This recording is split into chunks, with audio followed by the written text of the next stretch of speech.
Hello, everybody. Welcome to Sports Talk for You. We got some big news today. Of course, late last night, Joey Bosa signing a 5-year, $135 million extension with the Los Angeles Chargers. It's always a habit to say San Diego. God help us.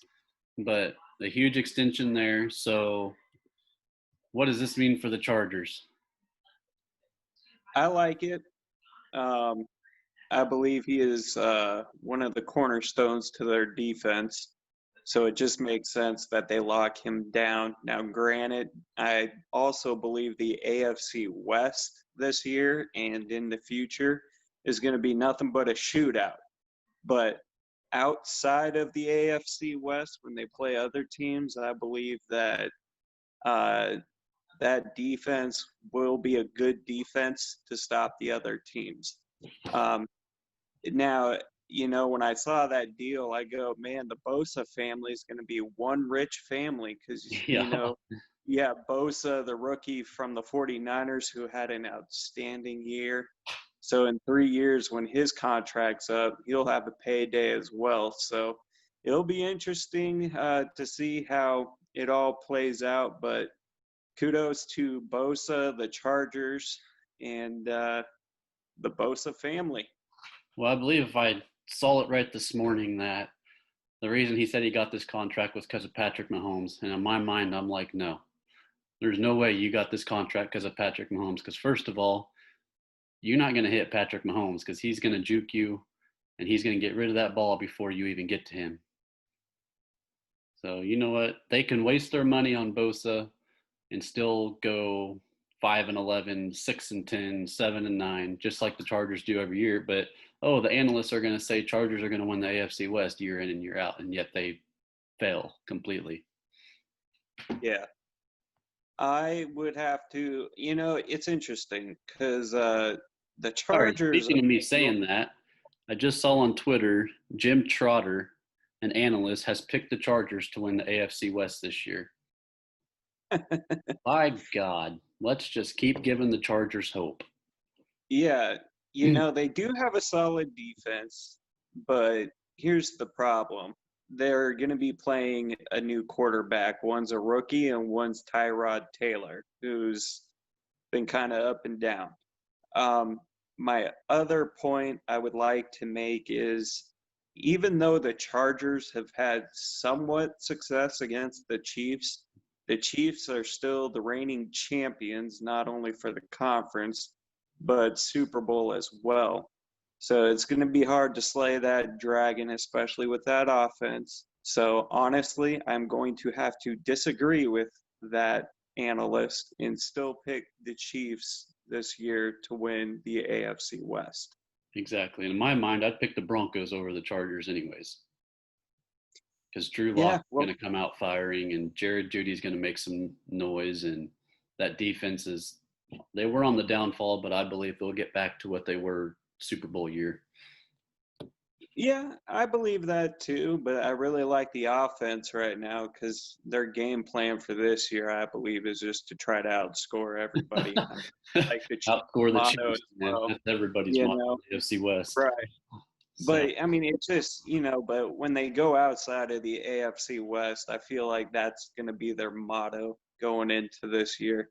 But I like the weapons they got for the draft. You mentioned Judy. You like Locke. I like Locke too. But I also, the dark horse of the whole thing is KJ Hamler or Hemler. Is it Hamler or Hemler? Hamler, Well, KJ Hamler. Hamler, Okay. the Hammer. Anyway, yes. And he is going to be the Tyreek Hill mini me, I believe. Now, You know, speaking of Tyreek, let's stay in the AFC West and stay with the Chargers. I'm sure you probably heard, but Keenan Allen being butthurt over the top 100 about not being picked above Tyreek Hill, saying that he's better than Tyreek Hill. He's a better route runner. In my opinion, I think he's a good route runner. He doesn't have the speed, and Tyreek Hill is just Tyreek Hill. I mean, it's people think it's just his speed. That's what these other receivers are thinking. No, Tyreek Hill has shown he can go up and make some wonderful catches. Just like the Ravens game last year when he went up over two defenders, being 5'10", 5'9" that he is, and came down and snagged the ball and fought through those defenders and reached it over the goal line. Keenan Allen needs to just keep his mouth shut. He's not better than Tyreek Hill, and it's going to prove it this year with Tyrod Taylor. How good is he going to be with a quarterback that has not played very much the last couple of years? Right. And also, too, with Tyreek Hill, the guy can transform a game anytime he wants, whether it's receiving, but also you have to mention the punt returning as well. Exactly. Um, the debate will be there, but I believe Tyreek Hill wins every time. It's not to say Allen's a bad receiver, but here's the problem with him going into this year is he's going to have a new quarterback, either a rookie or Tyrod Taylor, and I believe Tyrod Taylor has been inconsistent when he plays. So, Let's not forget he's a running quarterback too. and he is a running quarterback, yes. But back to my point is I believe Tyrod Taylor is just an inconsistent quarterback. He had 1-2 years that were good with Buffalo and then got injured, but ever since then has been kind of hit or miss. Now their rookie quarterback, Herbert, I've seen him in Oregon because I'm an Arizona Wildcat fan, so I watch a lot of Pac-12 games. The problem I've got with him is not so much can he get the ball there? It's more of a consistent basis, and not to mention, when was the last time an Oregon Duck was actually good in the NFL? You could say, Mariota was a big old bust. yeah, I believe Mariota is on that bust line. I know he did beat the Chiefs that 1 year in the playoffs, but ever since then, he has not been that great. And Joey Harrington was Oh he, yeah, he was a yeah, I 1 year believe guy, and he then he was a got Doug. Yeah, something to do with and so drugs. I think it was drugs. oh, yeah, I just I don't put much stock into Pac-12 quarterbacks. You look at USC, you look at Oregon, Washington. Those are some of the perennial schools right now, and you know, it's hard for me to put that much stock in a Pac-12 quarterback going into the NFL. So maybe Herbert could change my opinion on that, but we'll just have to wait and see. But Exactly. good luck to him and the Chargers. And some more news today out of CBS. Apparently, Lamar Jackson wants Antonio Brown in Baltimore because there was news that I think it was a month ago or so that he did some on the field drills with Antonio Brown, played some catch, and had a really good time with him. So it sounds like Lamar is pushing the ownership to go get Antonio Brown and bring him to Baltimore. What would that mean for Hollywood Brown? Well, it just goes back to the whole thing. Too bad they're not on the Cleveland Browns, or else they'd be a good tag of what can Brown do for you, you know? But in Yes. this case, if Antonio goes to the Ravens, then they're Brown. What can Brown do for you is their Brown is better than the Cleveland Browns. Yes, here's a good So stat. Antonio Brown in 2018, 104 receptions, 1,297 yards, 15 touchdowns. The Ravens' top three receivers last year, 98 receptions, 1,194 yards, 14 touchdowns. yeah, Antonio Brown is just a dynamic player who will bring double coverage and he'll even open up the passing game for Lamar Jackson if he can get the ball to his receivers outside of tight end Andrews. Exactly. That's no knock on him. He's known since, coming into the league, he's really had to work on his passing skills. So anyway, I believe the sky's the limit for him and any team who has Antonio Brown on it. Um, that team has the potential of being great. So, it'd probably be a good fit for Brown to be at the Ravens, but at the same time, just like Jamal Adams, I look for Seattle to be under the radar and maybe scooping in and getting him. So we'll see what happens, but it'll be interesting. But I think it's time to bring Antonio Brown back into the league. I know his antics. Hopefully, he's learned from it. I believe everyone deserves a second chance. So we'll just wait and see. Yes. The thing is, can Antonio Brown keep his attitude in control and his on off the field behavior? So that's the main concern. Oh, most definitely. That is the main concern. But, you look at the NFL's track history of bringing in people with second chances. You look at Josh Gordon, Greg Great Hardy, of party. all You people. know that. I mean, it's like, come on, man. And um, I don't know if Antonio Brown's case has been dropped or it's still going through the process. But if it turns out that it was, the case was Let's not dropped, forget Ben Roethlisberger. We all know about that case. yeah, exactly, and him too. But if nothing comes out of this case with Antonio Brown, then he deserves a second chance. Yes, because we know what happened to Ray Rice. No, most definitely. So, Yep.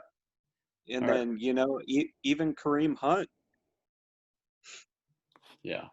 You All know. right. Before we finish up the show, can we just get to one of the most, I hate to say it, hilarious because they're cheaters, but most exciting games last night? And a pitcher that I really hate, but I really love at the same time because of his attitude.